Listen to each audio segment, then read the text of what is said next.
Okay, hello student. तर आपण पुढची कन्सेप्ट बघूयात. That is the last concept. Nothing but oxidation रिॲक्शनचेच आपल्याला काही ॲप्लिकेशन्स बघायचे आहेत इन एव्हरीडे लाईफ. आपल्या एव्हरीडे लाईफमध्ये बऱ्याच वेळेस ऑक्सिडेशन रिॲक्शन आपल्या आजूबाजूला नेचरमध्ये नॅचरली होत असतात. त्या ऑक्सिडेशन रिॲक्शनबद्दल बघूयात. त्याच्यातली पहिली रिॲक्शन आहे करोजन. करोजन म्हणजेच काय? अगदी साध्या शब्द सांगायचं तर रस्टिंग. रस्ट गंजने, कुठलाही एखादा कंपाऊंड गंज पकडणे त्याला.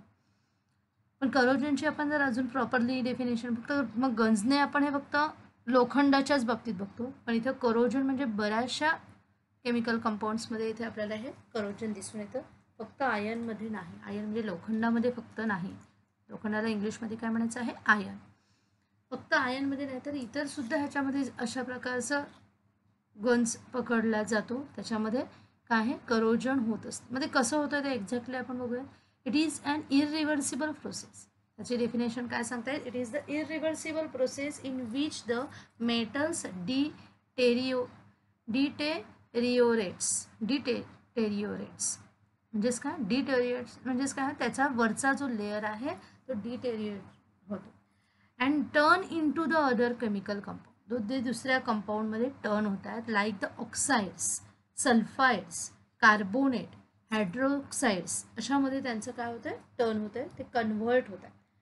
ओके, ते रिॲक्ट कोणासोबत होतात? मग ते कोणासोबत रिॲक्ट होतात? तर एअरमध्ये काही आपले गॅसेस असतात. जसे की आपण म्हणू शकतो की जसे आपण म्हणू शकतो O2 गॅस असतो, CO2 गॅस आहे, कार्बन डायऑक्साईड, H2S गॅस आहे, हायड्रोजन सल्फाईड गॅस. हे गॅसेस एअरमध्ये असतात आजूबाजूला वेगवेगळ्या रिॲक्शनमध्ये. तेव्हा त्या गॅसेससोबत ह्यांची रिॲक्शन होत असते आणि त्यांचे ऑक्साईड्स फॉर्म होतात, त्यांचे सल्फाईड्स फॉर्म होतात, त्यांचे कार्बोनेट्स फॉर्म होतात, त्यांचे हायड्रोक्साईड्स होतात. म्हणजेच का होतात? ते डिटेरिओरेट. आणि ही काय आहे? इरिव्हर्स. म्हणजे आपण ह्या रिॲक्शनला आपण होण्यापासून वाचवू शकतो, त्यांना आपण प्रोटेक्ट करू शकतो, प्रिव्हेंट करू शकतो. आणि हे झालं म्हणजे काय आहे? तो जो सबस्टन्स असेल, जो ऑब्जेक्ट असेल, ज्या ऑब्जेक्टवर ते करोजन झालेलं आहे. म्हणजे आपण सपोज म्हणून आयन आहे, आयन ऑक्साईड आहे. ओके, आयनचं काय झालेलं आहे? आयन ऑक्साईड तयार झालं आहे. म्हणजे हा जो गंज पकडतोय म्हणजे काय झालं? ह्या आयनचं रूपांतर आयन ऑक्साईडमध्ये झालं.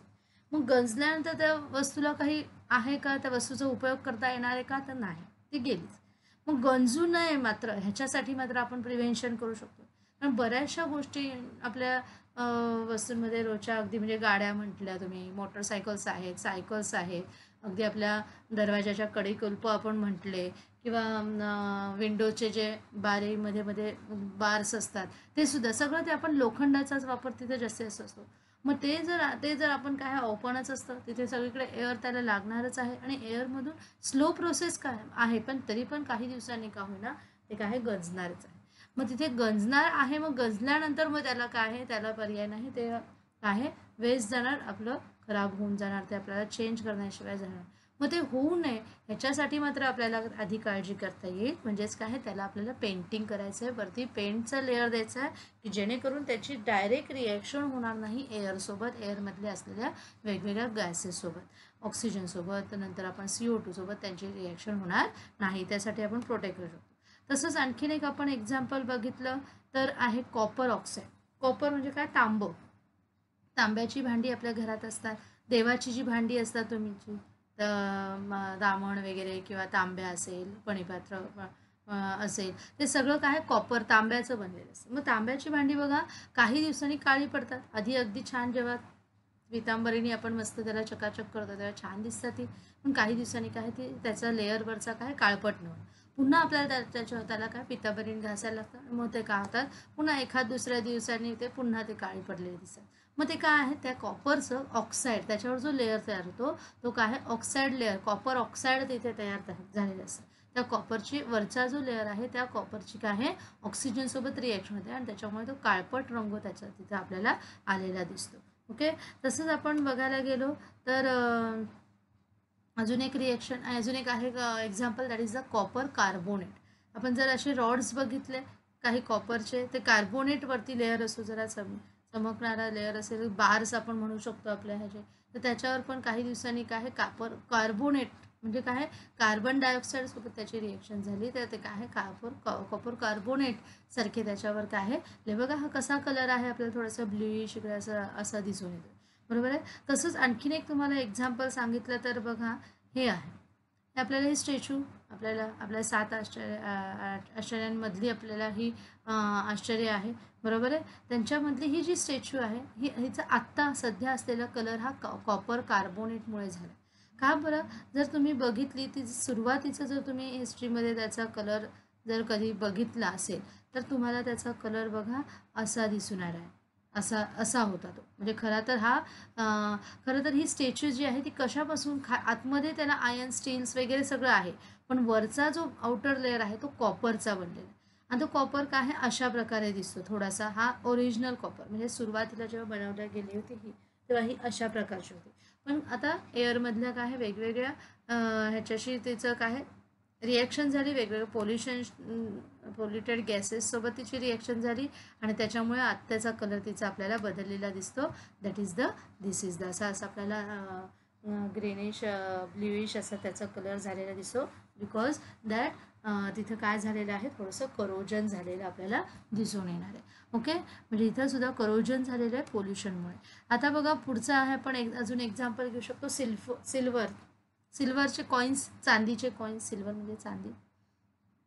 ओके, सिल्वरचे कॉईन्स आपल्याकडे असतात, ते कॉईन्स पण बघा थोडे काळपट असे पडलेले दिसतात. का बरं? तिथे सुद्धा त्याचं करोजन झालेलं आहे. का बरं? त्याच्यावर सल्फाईड तयार झालेलं आहे. सिल्वरचं कन्व्हर्जन काय झालेलं आहे सिल्वर सल्फाईड, म्हणजे H2S जो गॅस आहे बाहेर त्याच्यासोबत त्याची रिएक्शन होते, सिल्वर सल्फाईड तिथं तयार झालेलं आहे.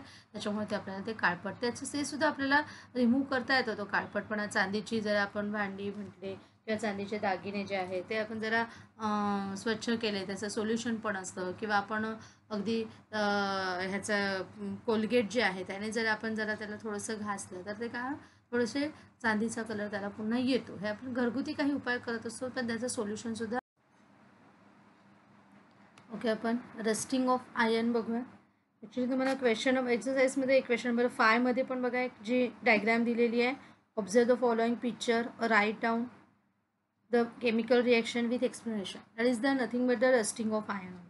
जो खाली जो तुम्हाला पीस दिसतोय ग्रे कलरचा जो आहे खाली, तो काय आयर्न पीस आहे. इथं पण आपण एक तसाच आयर्न पीस बघतो. आता या आयर्न पीसवर रस्टिंग कसं होतं आहे ते आपण बघूया. आयर्न पीस जेव्हा एक्सपोज टू एअर असणार आहे तर त्याच्यावर हळूहळू काय आहे, एखादा समजा एअरमधला असू दे वॉटर ड्रॉप त्याच्यावर पडलेला आहे, समजा आपण वॉटरमधल्या ऑक्सिजनसोबत त्याची काय झाली रिॲक्शन स्टार्ट होते. ॲनोड आणि कॅथोड असे दोन त्याच्यामध्ये आपण म्हणूयात भाग असतात. तर ॲनोडपासून काय आहे कॅथोडकडे जातात, म्हणजेच काय आहे इलेक्ट्रॉन्स लॉस ऑफ इलेक्ट्रॉन होतो आहे आणि ऑक्सिजन तिथे काय आहे फॉर्म होतो. तिथं जो फॉर्म होणार आहे दॅट इज द रस्ट. तिथे काय आहे वॉटर मॉलिक्यूलसोबत त्या Fe2O3चं काय आहे H2O मॉलिक्यूलसोबत रिॲक्शन होते. तिथे काय आहे तर आपण म्हणणार आहोत ऑक्सिडेशन होणार आहे आणि दॅट इज द रस्टिंग होणार. बघा मग त्याच्यातले जे Fe2+ Fe3+ जे आहे ते काय आहे त्या वॉटर मॉलिक्यूलसोबत रिॲक्ट होतात आणि तिथे काय आहे एक रस्ट तयार करतात, म्हणजे गंज तयार करतात कॅथोडसोबत त्याची. आणि मग ॲनोडमध्ये काय होतं आहे Feमधले Fe2+ आहे Fe2+ आहे आणि 2 इलेक्ट्रॉन्स त्याच्यातून लॉस होऊन जातात, म्हणजे तिथे काय आहे loss of electron that is the oxidation. And कॅथोडमध्ये काय होतं आहे कॅथोड हा O2 आहे. O2 काय होतं आहे 4 हायड्रोजन आणि 4 इलेक्ट्रॉन्स त्याला मिळत आहे. Therefore it becomes the H2O. तिथं काय H2O आहे. आयर्न पीसमध्ये मग काय आपल्याला दिसते total reaction Fe+O2 gives the +4 hydrogen plus gives the Fe2+ H2. असं पण ही आयोनिक रिॲक्शन झाली. आपली मेन रिॲक्शन कशी आहे Fe3+ H2O. Fe3+ हे Fe2+ सोबत आपल्याला असे आहे आणि Fe3+ ची काय आहे रिॲक्शन प्लस H2O सोबत Fe3+ H2O gives the Fe2O3.H2O plus 6 hydrogen H+ आहे. ओके, अशा प्रकारे आपल्याला हे रिॲक्शन बघायचे.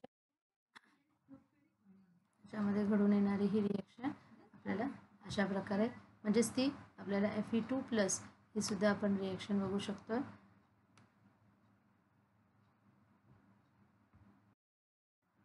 इथे काय दिसते आपल्याला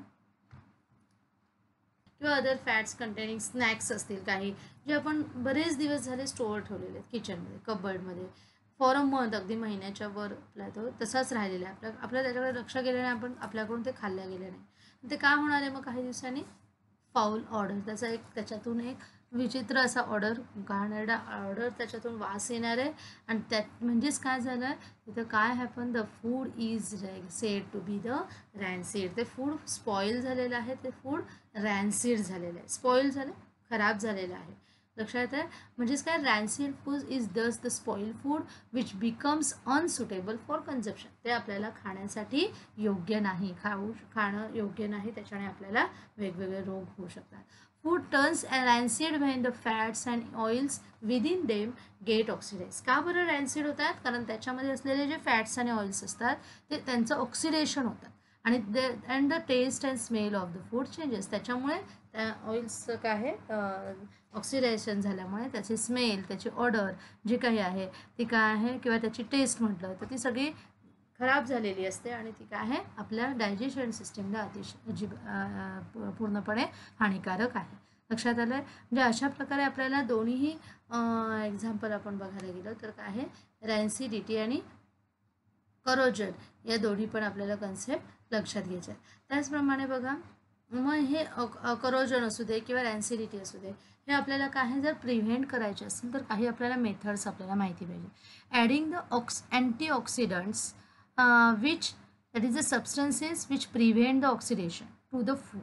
त्याच्यामध्ये आपल्याला अँटीऑक्सिडंट्स टाकले तर काय आहे आपण त्या फूडला प्रिव्हेंट करू शकतो. ओके, जसं करोजनसाठी आपल्याला त्या आयर्नवर त्या लोखंडी वस्तूंवर काय पेंटिंग करणे वेगवेगळे आपल्याला त्याच्या मेथड्स आहेत. आपल्याला अजून पुढे अंडरस्टँडिंग मेटल्स अँड नॉन मेटल्समध्ये पण आपल्याला बरेचसे त्याच्यावर ते करोजन वगैरे होऊ नये ह्यासाठी वेगवेगळे आपल्याला काय काय उपाय करता येतील ह्याच्यासाठी आपल्याला वेगवेगळे बघायचेच आहेत मेथड्स. पण आता आपण रॅन्सिडिटीवर बघत आहोत. Adding the antioxidants. अँटीऑक्सिडंट जर ॲड केले कशाला ऑक्सिडेशन प्रिव्हेंट करण्यासाठी त्या फूडमध्ये तर काय होऊ शकतं तिथे रॅन्सिडिटी होणार नाही. मग natural antioxidants include the vitamin C and vitamin E. जे नॅचरली असतात त्यांच्यामध्ये कोण विटॅमिन सी आणि विटॅमिन ई असेल तर तिथे हे अँटीऑक्सिडंट्स आहेत की जे ऑक्सिडेशन करणार नाही. The natural antioxidant tend to be the short life. पण हे नॅचरल हे tend to be short life खूप कमी वेळासाठी. So the synthetic antioxidants are use when a longer shelf life is the preferred. मग त्याच्यामुळे हे नॅचरल मात्र आहेत पण ते खूप शॉर्ट लाईफ असतात. पण त्याच्यामुळे सिंथेटिक जे आहे ते काय आहे लॉंगर शेल्फ लाईफ असतात. Therefore, synthetic antioxidants include the butylated हायड्रोऑक्सिनॅसोल किंवा BHA म्हणतात आणि ब्युटायलेटेड हायड्रोऑक्सिट्युलन्स दॅट इज द BHT. आता हे आपल्याला एवढं डीपमध्ये नाही आहे यंदा, पण आपल्याला लक्षात ठेवायचं आहे की असे अँटीऑक्सिडंट असतात. कोणते असतात? नॅचरल पण असतात आणि सिंथेटिक पण असतात. Storing the food in the airtight container slows down the process. हे अतिशय सोपं आहे. एअरटाईट कंटेनर आपण म्हणतो टपरवेअरचे जे काही सिग्नवेअर टपरवेअरचे जे काही डबे असतात त्यांच्यामध्ये जर आपण एखादा ठेवला तर थोडा जास्त काळासाठी आपला तो फूड टिकू शकतो. ओके, जो इतर ह्याच्यामध्ये त्याला एअर इझिली मिळत असते ती एअर ह्याच्यामध्ये मिळणार नाही. त्याच्यामुळे थोडीशी त्याची प्रोसेस जी आहे ती स्लो डाऊन म्हणजे जी काही 1 महिन्यानंतर इझिली खराब होतं ते कदाचित 2 महिन्यापर्यंत टिकू शकतो असं आपण म्हणू शकतो. फॉर एक्झाम्पल मे बी और मे नॉट बी. आता तुम्ही कसं ठेवताय त्याच्यावर आहे. रेफ्रिजरेटिंग समजा तुम्ही रेफ्रिजरेटरचं म्हणजे काय आहे फ्रीजमध्ये जर तुम्ही ते फूड ठेवलं तर तेव्हासुद्धा आपण त्याचं ॲसिडिफिकेशन काय आहे स्लो डाऊन करणार. म्हणजे तिथे ऑक्सिडेशन होणार नाही कारण ऑक्सिडेशन होण्यासाठी ऑक्सिजनची गरज असते आणि ते ऑक्सिजन एअरटाईट कंटेनरमध्ये त्या फूडला मिळणार नाही किंवा रेफ्रिजरेटरमध्ये लो डिग्रीला काय मिळणार नाही. त्याच्यामुळे तिथे काय आहे रॅन्सिडिफिकेशन होणार नाही. Replacing the oxygen in the container with the some noble gases. काही वेळेस काही कंटेनरमधलं ऑक्सिजन रिप्लेस करायचं आणि नोबेल गॅस त्याच्यामध्ये टाकायचं तेव्हासुद्धा तिथे रॅन्सिडिफिकेशन आपण टाळू शकतो. For example, to prevent the chips from the turning rancid, chips manufacture fill the bags with the nitrogen gas. Nitrogen gas हा नोबल गॅस आहे. मग त्याच्यामुळे आपण बघा, जे कुरकुरे, लेस, चिप्स वगैरे खात असतो, ते पॅकेट जर तुम्ही बघितले तर त्या पॅकेटमध्ये तर तुम्हाला असे हे फुगल्यासारखे दिसतात. अगदी असे म्हणतात काय असतं त्याच्यात, अगदी थोडेसेच असतात. हाफ पण पॅकेट आपण म्हणू शकतो की नसतात. अगदी पावभागच त्याच्यामध्ये आपल्याला त्या चिप्स दिसतात थोडेसे. पण त्याचं पॅकेटचा आपण आकार बघायला गेलो तर अगदी मोठा आणि असा फुगल्यासारखा दिसतो. आपल्याला वाटतं एवढे त्याच्यात चिप्स आहेत का, तर एवढे नसतात. मग हे फुगल्यासारखं का दाखवतात? मुद्दाम आपल्याला भरपूर दिसावं म्हणून का, तर नाही. त्याच्यामध्ये एक गॅस भरला असतो. तो कोणता आहे? नोबेल गॅस, नायट्रोजन गॅस त्याच्यामध्ये. का बरं तो भरलेला असतो? कारण आतले जे चिप्स आहेत ते जास्तीत जास्त काळापर्यंत टिकावे, ते रॅन्सिड होऊ नये म्हणून, ते खराब होऊ नये ह्याच्यासाठी. लक्षात आहे? हां, एकदा तुम्ही ते पॅकेट फोडलं आणि तुम्ही काय समजा अर्धवट काढले आणि अर्धवट तसंच ठेवले, तर मात्र त्याचं रॅन्सिडिफिकेशन होणार आहे. मग तिथे सुद्धा मग आपल्याला तिथे ते एअरटाईट कंटेनरमध्ये थोडे जास्त काळासाठी ते टिकण्यासाठी आपल्याला ठेवणं आवश्यक आहे. लक्षात आहे? म्हणजेच अशा प्रकारे आपल्याला लक्षात आहे रॅन्सिडिफिकेशन आपण काही प्रिव्हेंटसुद्धा करू शकतो. म्हणजे ह्याला काय झालेलं आहे, रॅन्सिडिटी कॅन बी प्रिव्हेंटेड. आपल्याला ह्या मेथड्सने प्रिव्हेंट करता येऊ शकते. अशा प्रकारे आपला हा कम्प्लीट लेसन झालेला आहे इथेच. ओके, काही रिॲक्शन्स वगैरे आपण बऱ्याचशा रिॲक्शन बघितलेल्या आहेत. आणि त्याप्रकारे अजून एक ही जी रस्टिंगचा केमिकल फॉर्म्युला जो आहे रसचा, तो आपल्याला बऱ्याच वेळेस परीक्षेला विचारला जातो. That is the Fe2O3.XH2O. हा रसचा आपल्याला फॉर्म्युला विचारला जातो, केमिकल फॉर्म्युला. तो आपल्याला सगळ्यांनी लिहून ते पाठ करायचं आहे. आता इथे आणखीन एक Feची जी ऑक्सिडायझेशनचं दिलेलं आहे, आयन कसा ऑक्सिडाईज होतो, रस्टिंग कशी प्रोसेस होते, त्याचा मी आणखीन एक छोटासा एक व्हिडिओ आधी त्यालाच अटॅच करते. म्हणजे तिथे मग आपला हा लेसन कंप्लीट होणार आहे. ओके, आणि मग तुम्ही सगळ्यांनी याचं एक्सरसाइज सॉल्व करायचं.